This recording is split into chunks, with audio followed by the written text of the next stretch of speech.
अस्सलाम वालेकुम जी फ्रेंड्स। आज का जो हमारा टॉपिक है वो है formation of images bye concave mirror at different positions. Okay, ये आज का हमारा लेक्चर है। इसमें हम देखेंगे कि जो कनकेव कनकेव मिरर की वजह से जो फॉर्मेशन होती है इमेजेस की मुख्तलिफ पॉइंट्स पर, वो किस तरह होती है। ये लेक्चर नंबर हमारा 10 है, 10वां लेक्चर है, चूँकि हमने एक सीरीज स्टार्ट की हुई है ऑप्टिक्स की। ओके, ये BS लेवल की हमने एक ऑप्टिक्स स्टार्ट की हुई है। तो देखें, इसमें हमने फर्स्ट लेक्चर में इसको स्टडी कर लिया था एंड सो ऑन हमारा चलता जा रहा है। पिछली वीडियोज़ में हमने इन तमाम लेक्चर्स पर बात कर ली हुई है। ओके, लेक्चर नंबर 7 हमारे पास, लेक्चर 8 एंड 9 को हमने पार्ट्स में डिवाइड किया था। ओके, तो आज का जो लेक्चर है वो लेक्चर नंबर 10 है, जिसमें हम पार्ट ए को डिस्कस करेंगे, image formation by concave mirror. Next video में हम लेक्चर नंबर 10 का बी पार्ट देखेंगे, image formation by convex mirror. Okay, तो आइए स्टार्ट करते हैं टॉपिक को। बिस्मिल्लाहिर्रहमानिर्रहीम, सल्लल्लाहु अला मुहम्मद सल्लल्लाहु अलैहि व आलिहि वसल्लम। तो देखें, सबसे पहले हमें 6 पोजीशंस है हमारे पास। कितनी? हम 6 पॉइंट्स पर, 6 पोजीशंस पर हम क्या नाम देते हैं, फॉर्मेशन इमेज को देखने की कोशिश करेंगे। ओके, पहली पोजीशन ये है, सेकंड पोजीशन ये है। ओके, फिर हम आगे नेक्स्ट दिखते जाएंगे। लेकिन इस वीडियो को देखने स्टार्ट करने से पहले हम 2-3 रूल्स, बल्कि 4 रूल्स पढ़ लेते हैं। रूल्स क्या होते हैं कि देखें, सबसे पहले रूल क्या होता है कि सपोज, अच्छा पहले मिरर क्या होता है ये पता होना चाहिए। एक हमारे पास स्फेरिकल मिरर होता है। ये मेरे पास कौन सा होता है? स्फेरिकल मिरर होता है ये हमारे पास। ओके, तो स्फेरिकल मिरर को जब हम कट ऑफ कर देते हैं तो इसका पार्ट ये ऐसे हो जाता है, इसका ये ऐसे हो जाता है। तो जब इस पार्ट को हम ऐसे लिखते हैं इस तरह, तो ये हमारे पास जो अंदर वाली साइड होती है इसको हम कनकेव कहते हैं। क्या कहते हैं? कनकेव। और बाहर वाली साइड को हम कन्वेक्स कहते हैं। डन हो गया। तो ये तो एक बार हम मिरर के बारे में तो पता लग गया। लेकिन जब हम इस मिरर में से एक लाइन गुजारेंगे, यानी कि जब इस में से लाइन गुजारेंगे, तो इसको हम प्रिंसिपल एक्सिस नाम देते हैं, क्योंकि हमारा जो केस है वो कनकेव मिरर है। तो इधर हम कनकेव मिरर बनाते हैं। ये मेरे पास कनकेव मिरर है, यानी कि एक स्फेरिकल पार्ट का, स्फेरिकल हॉलो स्फेयर का ही हमने एक पार्ट लिया है। तो इसको हमने, ये मेरे पास कनकेव है अंदर वाली साइड पर। जो बाहर वाली साइड होगी उसको हम पेंट कर देंगे। हम इसको हम क्या कर देंगे? पेंट कर देंगे। ओके, तो अब देखें कि जो हमारे पास जो अंदर वाली साइड वो होगी, अब ये मिरर जो कौन सा बन चुका है, ये मुकम्मल तौर पर कनकेव बन चुका है। तो इसमें से हम एक लाइन गुजारेंगे। इस लाइन को हम कहते हैं प्रिंसिपल एक्सिस। Principal axis. इस प्रिंसिपल एक्सिस की कुछ शर्तें हैं। पहली शर्त ये है कि जो ये लाइन है ये गुजरनी चाहिए सेंटर के साथ, सेंटर के पास। ओके, यानी कि जो हमारे पास स्फीयर का हॉलो स्फीयर का सेंटर होता है इसके पास से गुजरनी चाहिए ऐसे। ओके, अगर ये हमने इसको अलग कर लिया, लेकिन ये लाइन इसके, यानी कि जो इस स्फेरिकल कनकेव मिरर है इसके सेंटर से गुजरनी चाहिए। और सेकंड बात यह है कि इसी लाइन को फोकल पॉइंट से भी गुजरना चाहिए। मेरे पास एफ होता है और ये मेरे पास सी होता है। और ये भी याद रखिएगा कि यहाँ से लेकर यहाँ तक और यहाँ से जो डिस्टेंस होता है वो सेम होता है। ये x1 है तो ये भी x1 ही होगा। ओके हो गया। तो ये कुछ बातें थी। अब हम बात करते हैं रूल्स पर। रूल्स क्या है हमारे पास? सपोज करें ये हमारे पास ये मिरर है, ये मेरे पास कनकेव मिरर है। तो पहला रूल जो हमारे पास कानून है वो ये है कि जब रे ऑफ लाइट यहाँ टकराएगी, यहाँ टकराएगी, तो टकराने के बाद वो ये मेरे पास फोकस होगा, ये मेरे पास सी होगा, सेंटर होगा। तो जब कोई भी लाइन प्रिंसिपल एक्सिस के पैरेलल चलती है तो वो उसके फोकस में से गुजरती है इसके टकराने के बाद। ओके, एक तो ये बात होगी। सेकंड बात ये है कि जो जब कोई रे फोकस में से गुजरेगी, इस पॉइंट में से गुजरेगी, ऐसे गुजर कर ऐसे टकराएगी इस यंग के, तो ऐसे फिर पैरेलल जाएगी। ओके, ये दो कानून इधर हो गए हमारे। ओके, अब जो हमारा तीसरा रूल है, जो हमारा तीसरा कानून है वो ये है कि देखें, जो हमारे पास जब ये फोकस है ये सेंटर है। डन हो गया। तो जब हमारे पास रे सेंटर में से गुजरेगी, इसके साथ टकराएगी, तो बिल्कुल इसका ऑपोजिट 180 के एंगल पर इसमें ऑपोजिट हो जाएगी। ओके, ये हमारे पास थर्ड रूल था। अब जो हमारे पास फोर्थ रूल है लास्ट, वो ये है कि ये हमारे पास फोकस है, ये हमारे पास सेंटर है। तो देखेंगे जब कोई लाइन डायरेक्ट इस पॉइंट को हम कहते हैं पोल।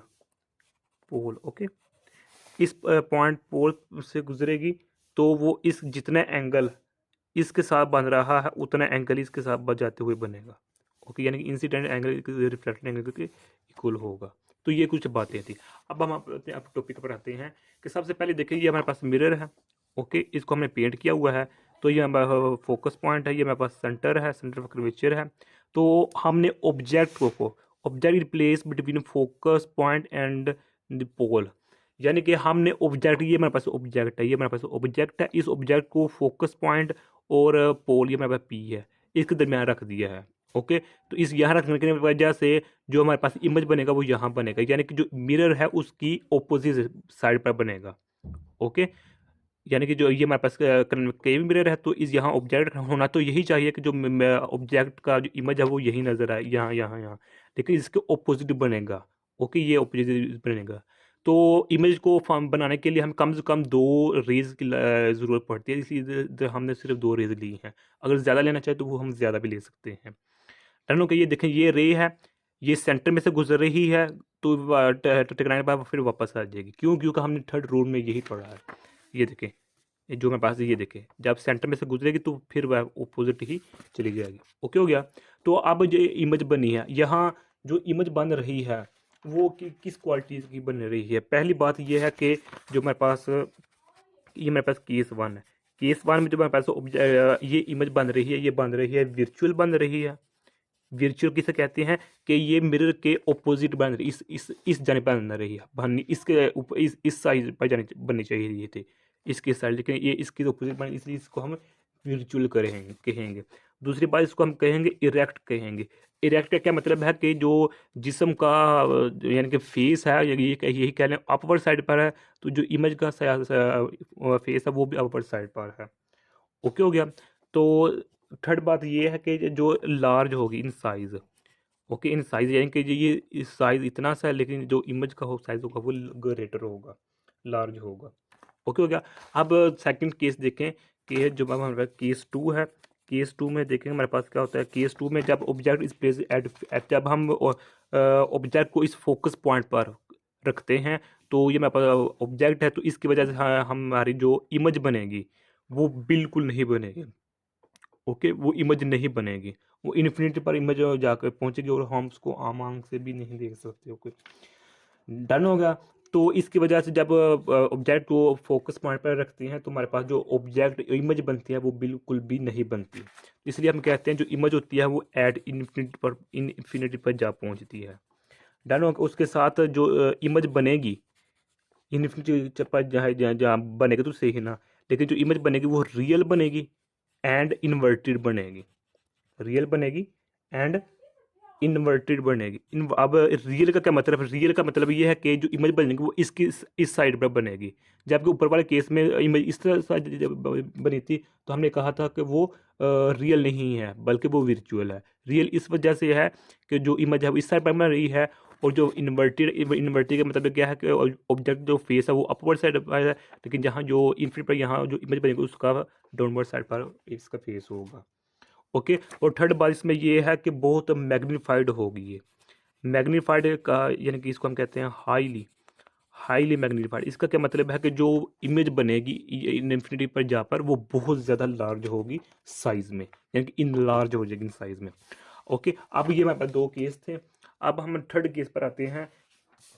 थर्ड केस क्या है? सल्लल्लाहु अलैहि मुहम्मद सल्लल्लाहु अलैहि वसल्लम। देखिए, object is between C and V, यानी कि जब हम ऑब्जेक्ट को फोकस और सेंटर के दरमियान रख देते हैं, या हमने रख दिया, तो इसकी वजह से जो हमारे पास इमेज बनेगी वो यहाँ बनेगी। ओके, तो अब इसकी क्या क्वालिटीज, इसकी प्रॉपर्टीज होंगी जब हमारे पास केस थ्री होगा। तो केस थ्री में जो हमारे पास सिचुएशन होगी वो इस तरह होगी कि जो हमारे पास इमेज बन रही है वो बियॉन्ड बनेगी, बियॉन्ड दिस सेंटर, यानी कि सेंटर से पीछे बनेगी। इसका क्या मतलब है कि ये देखिए, जो इमेज हमारे पास जो बॉडी तो वो तो इस सी और एफ के दरमियान है, लेकिन जो इमेज बन रही है वो सेंटर से पीछे बन रही है, यानी कि बियॉन्ड बन रही है। ओके, इसके बाद साथ क्या है कि ये रियल बनेगी, जिस तरह हमने पहले तस्वीर जो इमेज बन रही है वो इस साइड पर बन रही है, इसलिए ये रियल है। और रियल के साथ साथ ये क्या है? इन्वर्टेड है। ओके, इन्वर्टेड का मतलब कि इसका फेस अपवर्ड साइड पर था ऑब्जेक्ट का रियल, जब लेकिन जो का इमेज का होगा वो डाउनवर्ड डायरेक्शन पर होगा।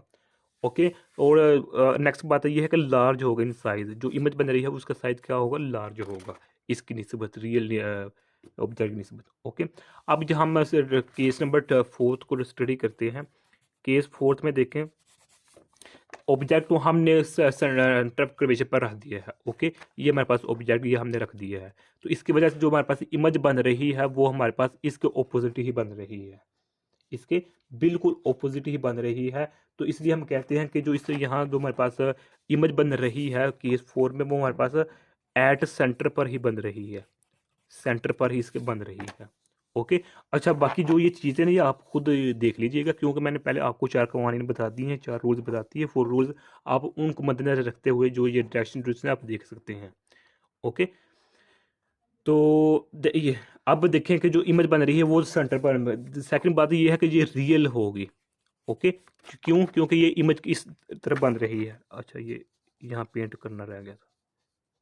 ओके, तो और ये रियल के साथ साथ क्या होगी, इन्वर्टेड होगी। इन्वर्टेड का क्या मतलब है, पहले बताया कि इसका फेस अपवर्ड साइड है, इसका डाउनवर्ड साइड पे ऑपोजिट है।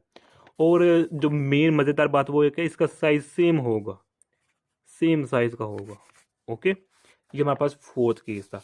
अब हम बात करते हैं जो हमारे पास फिफ्थ और सिक्स जो लास्ट केस रह जाएगा वो ये हमारे पास ये फिफ्थ केस है।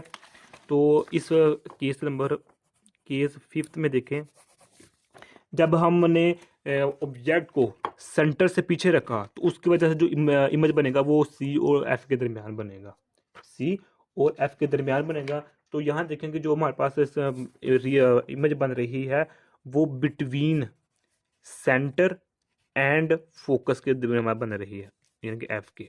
ओके, थर्ड बात, सेकंड बात क्या है कि ये रियल बनेगी और इन्वर्टेड बनेगी। रियल बनेगी इन्वर्टेड। रियल का क्या मतलब है कि जो इमेज बन रही है वो इस तरह पर बन रही है मिरर के, और इन्वर्टेड का क्या मतलब है कि जो इमेज का साइज है वो, यानी कि जो फेस है वो नीचे डाउनवर्ड डायरेक्शन में है। ओके, तो थर्ड बात ये है कि जो इमेज का साइज होगा वो स्मॉलर होगा। क्या होगा? स्मॉलर होगा। किससे? रियल इमेज से। ओके, ये रियल इमेज है, ये वर्चुअल इमेज है, ये रियल ऑब्जेक्ट है, तो ये हमारे पास उसकी इमेज है, इसका साइज स्मॉलर है इसकी निस्बत।